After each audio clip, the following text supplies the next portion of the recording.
Muli pong sumasa inyo ang palatuntunang ito ng Iglesia ni Cristo, gaya po ng dati ay hangad po namin na kayo ay muling makasama sa kabuuan po ng gagawin nating napakahalagang pagtalakay. Ito pong muling kapatid na Vic Sandoval at gaya po ng dati, kasama natin ang kapatid na Dan Omar Leibag. Kapatid na Dan. Salamat po kapatid na Vic. Kamusta po kayo?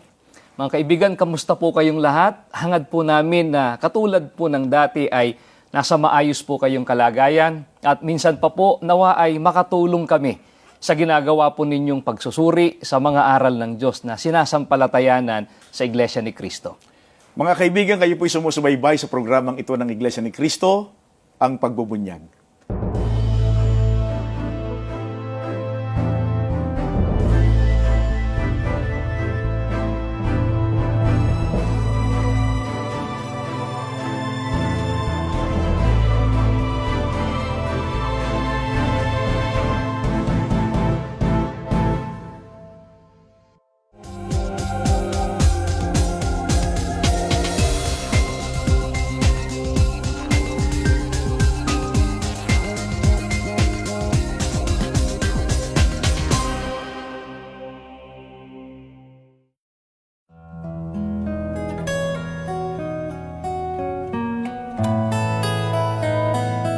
Ako po si kapatid na Michael Brian Sison.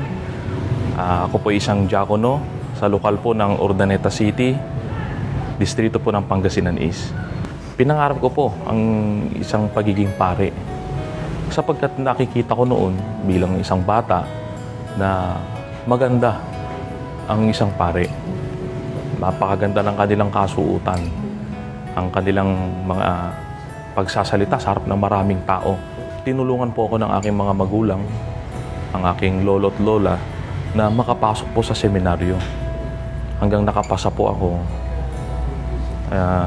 Doon ko na rin po itinuloy ang kolehiyo sa loob po ng seminaryo.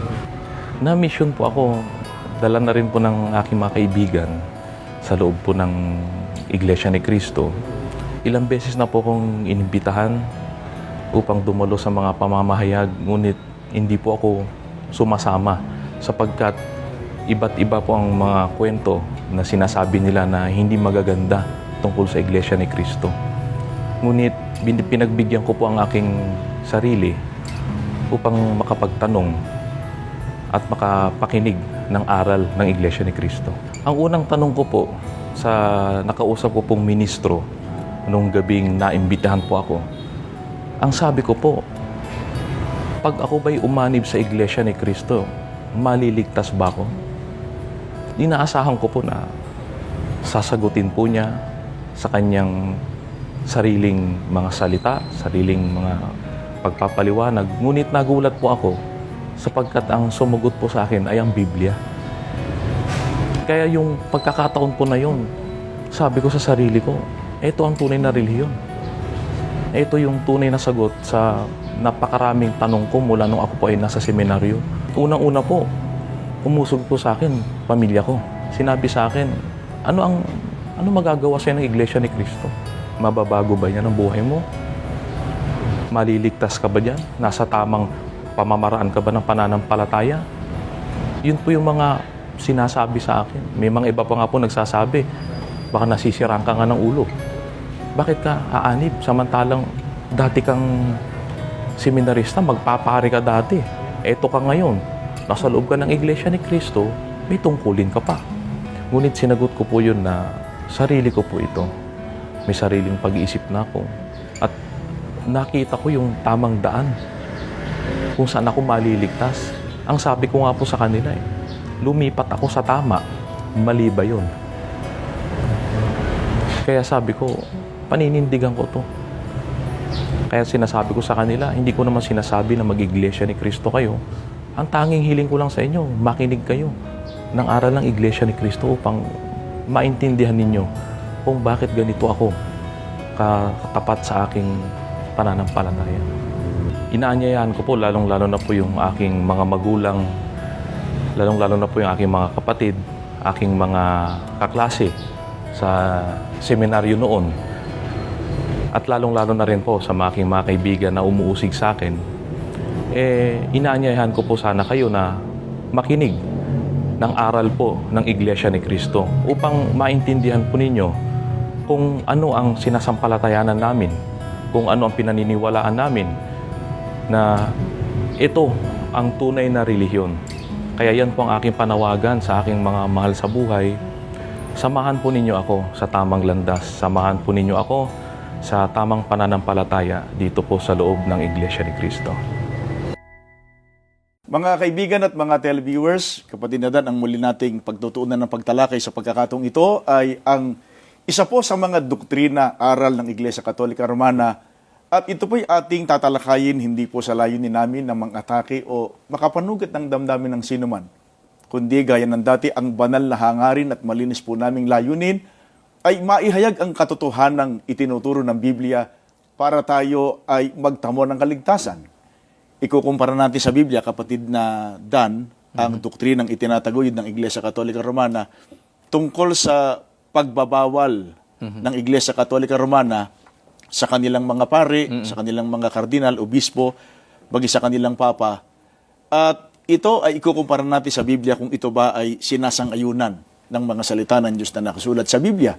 Kaugnay po ng ating tinatalakay, mabuti po panoorin at pakinggan muna natin ito.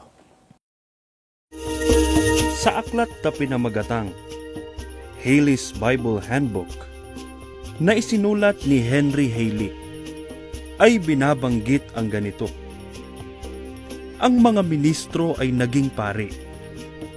Ang katawagang pari ay hindi ikinakapit sa mga ministrong Kristiyano bago ang taong 200 taon ng Panginoon. Ito ay hiniram mula sa mga pamamaraang Hudyo at mula sa mga halimbawa ng mga paring pagano. Pinagbawalan ni Leo I na mag-asawa ang mga pari, at ang di pag-aasawa ng mga pari ay naging batas sa Iglesia Romana. Kapatid na Dan, bagamat gaya ng alam ninyo, noon pa ay pilit na tinututulan ng Iglesia Katolika Romana at pinangangatwiranan ng kanilang mga defensor katoliko na hindi raw natalikod ang unang Iglesia ni Cristo na itinatag ng ating Panginoon Kristo. Bagamat napakaraming patotoo, hindi lang po mula sa mga aklat ng kasaysayan, ang totoo po kahit sa mismong aklat ng Iglesia Katolika. At higit po sa lahat ay ang mga patotoo ng Biblia na ang mga doktrina at gawain sa Iglesia Katolika na kanilang itinataguyod ay isang matibay na katunayan na ang Iglesia Katolika Romana ang siyang naging katuparan ng pagtalikod sa Panginoon Diyos. At mga kaibigan, natutupad po ang pagtalikod hanggat may aral ng Diyos na nakasulat sa Biblia na nilalabag. At ang isa nga po na hanggang sa kasalukuyan ay itinataguyod ng Iglesia Katolika Romana ay ang pagbabawal sa mga pare at sa kanilang mga madre, pati po sa kanilang mga obispo na mag-asawa. Subalit may sinasabi yung kanilang mga defensor katoliko, kapatid na Dan, na yun daw pagbabawal ng pag-asawa sa kanilang mga pare, maging sa mga madre at iba pa, ay yan daw ay disiplina lamang sa Iglesia Katolika Romana. Hindi raw yan doktrina. Mga kaibigan, ano po ang katunayan na yung batas o disiplina ng Iglesia Katolika Romana sa kanilang pagbabawal ng pag-aasawa sa mga pare, maging sa kanilang mga madre, ay naging isang doktrina, naging isang aral yan na itinataguyod ng Iglesia Katolika Romana na hindi po nila yan maitatanggi. Aklat po nila ang babasahin natin, kapatid na Vic. Mga kaibigan, isang librong katoliko po na pinamagatang The Catholic Catechism. Isinulat po ni John A. Hardon, isang paring katoliko. Pakinggan po ninyo ang nakasulat dito po sa page 531. Dahil sa hindi maiiwasan, ipinahayag ng konsilyo na ito ay maninindigan sa isang kaugalian, batay sa hiwaga ni Kristo at ng kanyang misyon. Sa pag-amin na ang di pag-aasawa noong una ay itinatagubilin sa mga pare at noong huli na lamang ipinataw sa lahat ng mga itatalaga sa banal na orden. Makikita rito ang isang tunay na pag-inog ng kaugaliang naging doktrina. Kaya bilang pangwakas ay ipinahayag nito na ang batas na ito na nauukol sa mga itatalaga sa pagkapare ay sinasang-ayunan at pinagtitibay na muli ng banal na kapulungang ito. Mga giliw po naming mga taga-subaybay, pinatutunayan po sa aklat na ito na amin pong binasa na ang celibacy ay isang doktrina at hindi po disiplina lamang na ipinatutupad sa simbahang Katoliko sa kanilang mga pari at maging sa kanilang mga madre. At gusto nating muling ipaalala, kapatid na sa ating mga televiewers, mga kaibigan, hindi po kami, hindi po ang Iglesia ni Cristo ang nagpapaliwanag ng doktrina o mga batas na tinutupad sa Iglesia Katolika Romana. Gaya po ng dati, binasa lang po namin ang nakasulat sa aklat mismo ng Iglesia Katolika Romana. Na dyan po ay pinatutunayan na hindi lang po disiplina, yan ay doktrina Opo. ng Iglesia Katolika sa kanilang pagbabawal ng pag-aasawa sa mga pari at maging sa kanilang mga madre, pati pa sa kanilang mga obispo. At gaya ng ating binanggit kanina, kapatid na Dan, ay ikukumpara lang naman natin sa Biblia. Opo. Kaya yung ating mga televiewers na nagsusuri at naghahanap talaga ng katotohanan, makikita nila alin ba ang tama, alin ba ang totoo. Mga kaibigan, ikumpara po natin sa Biblia. Sa panahon po ng mga propeta, ipinagbabawal po ba ng Panginoon Diyos ang pag-aasawa sa mga saserdote? Mga kaibigan, pakinggan po ninyo ang nakatala dito po sa Levitico 21, sa mga talatang 1, tutuloy po namin ang pagbasa hanggang 13 at 14. Sinabi ni Yahweh kay Moises, sabihin mo sa mga saserdote, sa mga anak ni Aaron, na ang sino man sa kanila'y huwag lalapit sa patay. Tunay na dalaga ang dapat niyang kuning asawa, huwag siyang mag-aasawa sa balo, sa hiwalay sa asawa, sa dalagang nadungisan na ang puri o sa babaeng may mahalay na pamumuhay.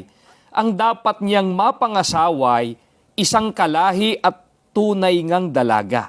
Dito po ay mapapansin natin na hindi po kalaban ang ating Panginoong Diyos sa pag-aasawa po ng mga saserdote. At maging sa panahong Kristiyano, mga kaibigan, ay ipinagbabawal ba ng Panginoon Diyos sa mga ministro, kapatid na Dan, ang mag-asawa ayon sa mga apostol? Hindi po, kapatid na Vic. At mga kaibigan, ito po ay maliwanag na nakasulat dito po sa unang Korinto.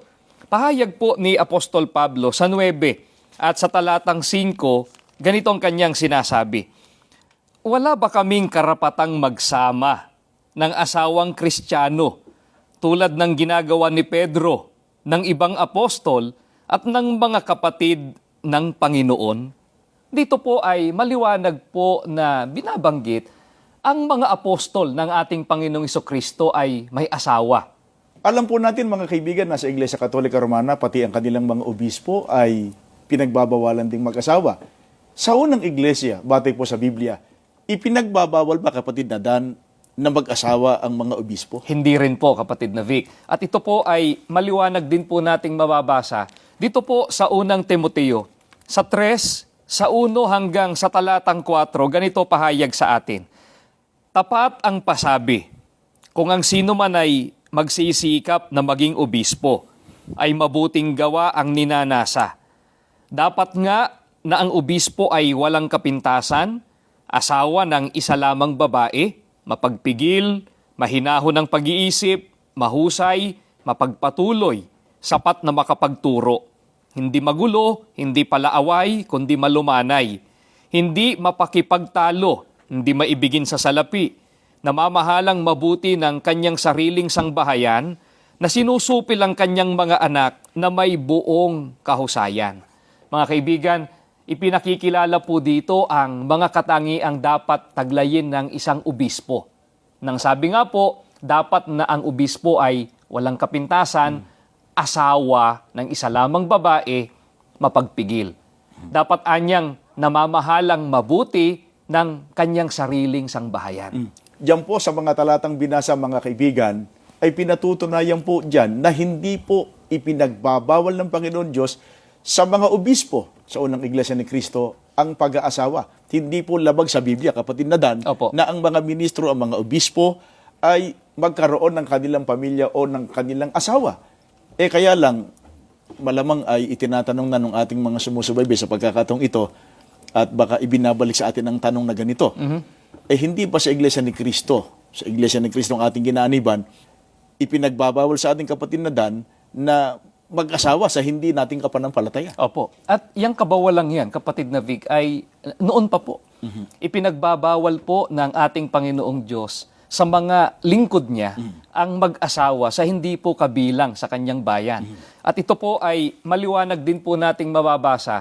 Ang totoo, kapatid na Vic, hindi lang po pag-aasawa Yung pakikipagtipan pa lang o pakikipagtrato ay ipinagbabawal na noon pa ng ating Panginoong Diyos. At hanggang ngayon po, sa panahong Kristiyano, yan ay namamalaging kabawalan ng ating Panginoong Diyos. Mga kaibigan, sa 2 Korinto sa 14, maliwanag pong ipinahayag ni Apostol Pablo doon ng kabawalan tungkol sa pakikipamatok ng kabilan sa mga hindi po sumasampalataya. Dito po sa Lamsa Translation, kapag binasa po natin ng 2 Korinto sa 14 hanggang 15, ay ganito po ang nakasulat.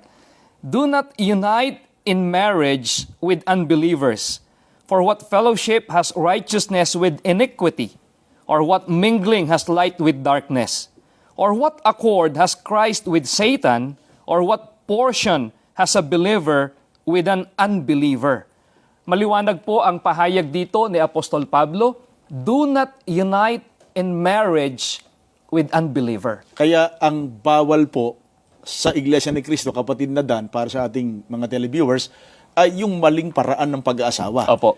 Ang ipinagbabawal ng Diyos sa kanyang mga hinirang, makapag-asawa sila ng hindi kapanampalataya, Opo. hindi kabilang sa tunay na iglesia. Sapagkat malino po ang banal na katwiran, mga kaibigan, hindi maaring makipagkaisa o magsama ang sumasampalataya, yun ang mga hinirang ng Diyos, Opo. at ang mga hindi sumasampalataya.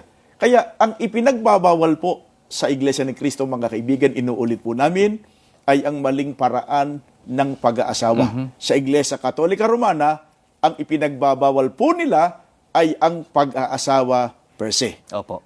Mga kaibigan, alam po kaya ng mga otoridad Katoliko at maging ng mga Protestante na nung una, may mga paring may asawa. At aalamin din natin kailan po kaya ipinatupad ng simbahang Katoliko ang pagbabawal ng pag-aasawa sa lahat ng mga pari. Ang babasahin ko po, kapatid na Vic, ay isang aklat, New Dictionary of Theology. Ito po ay edited by Joseph Komonchak. Pakinggan po ninyo ang nakasulat dito po sa pahina 175. Sa mga naunang mga siglo, ang pag-aasawa ay hindi itinuturing na hadlang sa pagpapari.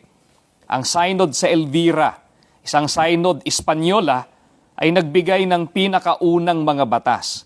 Ang Canon 33 ay hindi nagbawal ng pag-aasawa, subalit nag-atas na ang mga obispo, presbitero at mga diakono na umiwas sa pakikipagtalik sa kanilang mga asawa. Ang Ekonomikong Konsilyo ng Nicea noong 325 ay hindi nagpatupad ng selebasiya o di pag-aasawa sa lahat ng mga pari. Subalit, nagbawal ng pag-aasawa pagkatapos ng pagka-diaconate. Mayroon pang mga pari na may asawa noong 10 siglo. Ang unang Ekonomikong Konsilyo na nag-atas ng di pag-aasawa sa lahat ng mga pari ay ang unang Konsilyo Laterano noong 1123.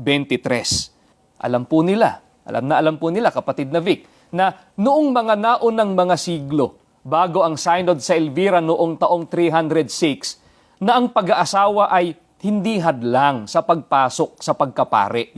At ang isa pang kapansin-pansin, kapatid na Dan, ay noong 10 siglo, may mga pari pa na may asawa. Opo.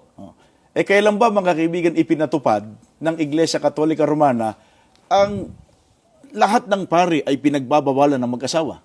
Ayon po sa aklat na binasa po natin, mga kaibigan, sana po ay napansin po ninyo, noong taong 1123 AD, sa unang konsilyo Laterano ng mga obispong Katoliko, yun na po, ipinagbawal na po nila yun, kapatid na Vic. Kaya nga, matatalino yung ating mga sumusubaybay, sila na ang bahalang magpasya. Ngayon, alam ba ninyo, mga kaibigan, mga televiewers, na napakabigat o napakasama ng ibinunga sa mga kaparian, maging sa mga madre, yung patuloy pong pagbabawal ng pag-aasawa sa kanila. Para hindi na tayo ang mapagkamalan na nagpapaliwanag dito, mga kaibigan, panoorin po, pakinggan natin ito. Sa aklat na pinamagatang Desire and Denial na isinulat ni Gordon Thomas ay may ganitong binabanggit. Maging yaong mga naaakit sa pagkapari na hindi psikolohikal na naiiba sa ibang mga kaedad nilang batang lalaki, ay natutuklasan na dahil sa mahabang panahon ng formation, 7 taon, kapaligiran ng pigil na sexuality sa normal na seminaryo at paghiwalay sa mga babae, sila ay unti-unting nagiging parang babae. 40 seminarista na nasurvey sa Roma noong 1984 ang umamin na pagkatapos ng 2 o higit pang taon ng pamumuhay sa mga formation houses ay nararamdaman nilang higit silang parang babae kaysa lalaki. Ipinakita ng isang survey ng mga pari noong 1984 na 2 lamang mula sa bawat 10 pari ang talagang nakikita ang kanilang sarili bilang lalaki o masculine. Samantalang 4 mula sa bawat 10 ang umaamin na sila ay parang babae. Sinabi ni Jaime Filelia, isang Jesuit professor ng psychology, na isang pandaigdig na eskala. Halos kalahati lamang sa mga pari ang nakikita ang kanilang sarili bilang lalaki.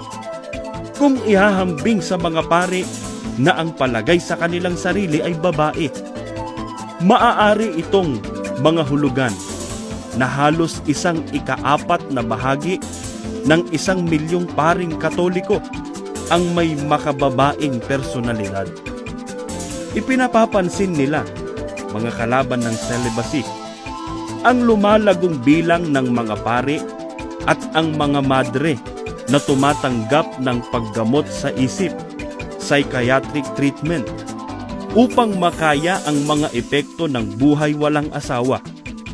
Walang mapagtitiwala ang bilang na maaaring magamit, ngunit may isang malaganap na paniniwala ang mga pari at mga madre na ang estadistikang ito ay nakatago sa mga computer sa Statistics Office ng Batikano at nakahihiya ang laki.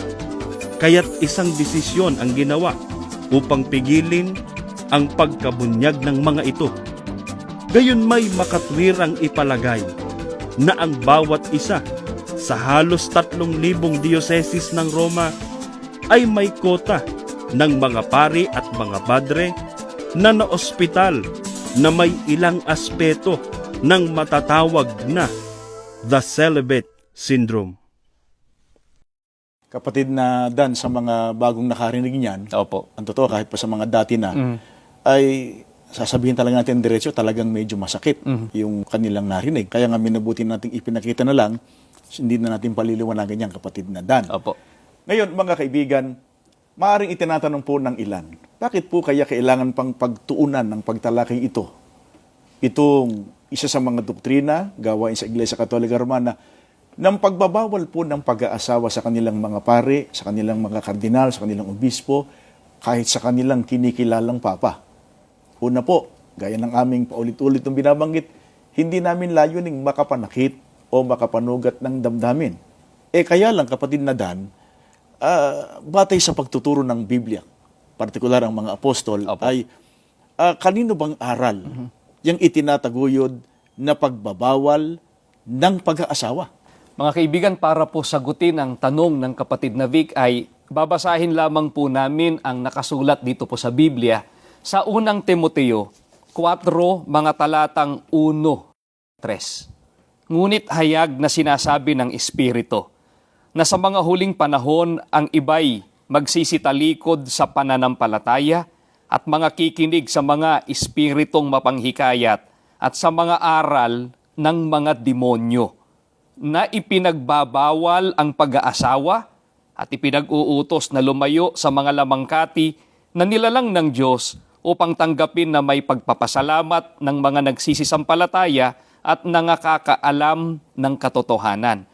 Mga giliw po naming mga taga-subaybay, naulit po namin, Hindi po namin layunin na mang-atake. Masakit po itong pakinggan, subalit ito po ang katotohanan. Ayon po kay Apostol Pablo, ang pagbabawal ng pag-aasawa ay aral ng demonyo. Tandaan po natin na ang Diyos ang nagtatag ng pag-aasawa. At ito po ay maliwanag na nakasulat sa Genesis 1:27 hanggang 28. Ang mga saserdote po noon ay may asawa, maging ang mga apostol, kasama na rin po ang mga obispo. Kapatid na Dan, yung binanggit natin kanina na ang sabi natin ay ikukumpara lang natin sa Biblia ang aral na itinataguyod ng Iglesia Katolika Romana. Yun nga ang ginawa natin. At mga kaibigan, napatunayan po natin sa pamamagitan ng mga aklat ng Iglesia Katolika Romana, doktrina na ipinagbabawal sa kanilang mga pare at sa kanilang mga obispo ang pag-aasawa. Samantalang, pinatutunayan po ng Biblia, ang pagbabawal ng pag-aasawa ay aral ng demonyo. Mga kaibigan, sana po ay muli ninyong pinakinabangan ang ginawa nating napakahalagang pagtalakay. At sana'y hindi kayo pumayag na manatili po kayo sa isang relihiyong nagtataguyod ng mga aral na hindi lang wala sa Biblia, kundi labag pa at salungat sa pagtuturo ng Biblia. Bago po sana mahuli ang lahat, makapagpasa kayo magawa ang tamang paraan ng paglilingkod sa Panginoon Diyos para magtamo ng kaligtasan. Hanggang sa muli, samahan po niyo kami sa isang panalangin. Panginoon po namin Diyos, Opo. yayamang ikaw po ang may ibig na lahat ng tao'y maligtas. Opo. Malaman ang iyong mga katotohanan. Opo.